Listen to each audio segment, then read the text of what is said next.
বর্তমান যুগে অনেক নারী সন্তান ধারণের সমস্যায় ভুগছেন। কিন্তু জানেন কি, আমাদের প্রতিদিনের খাওয়া কিছু নির্দিষ্ট খাবার মেয়েদের বন্ধ্যাত্বের অন্যতম কারণ হয়ে দাঁড়াতে পারে। আজকের ভিডিওতে আমরা জানবো যে তিনটি খাবার খেলে মেয়েদের বন্ধ্যাত্ব তৈরি হয়। নাম্বার 1, প্রসেসড ফুড ও ফাস্ট ফুড।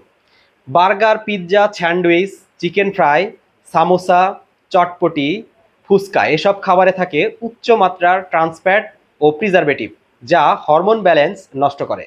এসব খাবার নিয়মিত খেলে ওভুলেশন সমস্যার সম্ভাবনা বাড়ে, যা পরবর্তীতে বন্ধ্যাত্ব তৈরি করতে পারে। নাম্বার 2, অতিরিক্ত চিনিযুক্ত পানীয় ও মিষ্টি। সফট ড্রিঙ্কস, ক্যান্ডি বা মিষ্টি জাতীয় খাবার ইনসুলিন রেজিস্ট্যান্স বাড়াতে পারে, যা পিসিওএস এর ঝুঁকি বাড়ায়। এটি নারীদের বন্ধ্যাত্বের অন্যতম একটি কারণ। নাম্বার 3, সয়াবিন পণ্য অতিরিক্ত গ্রহণে। সয়াতে রয়েছে ফাইটোস্ট্রোজেন, যা শরীরে ইস্ট্রোজেন ব্যালেন্সে প্রভাব ফেলতে পারে। অতিরিক্ত সয়া খেলে হরমোনাল ইমব্যালেন্স দেখা দিতে পারে। খাবারের প্রতি সচেতনতা থাকলে অনেক সমস্যায় প্রতিরোধ করা যায়।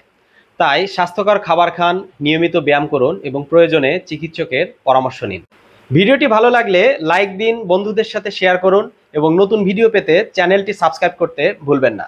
আর বিস্তারিত জানতে ভিজিট করুন redonpharma.com। ধন্যবাদ সবাইকে।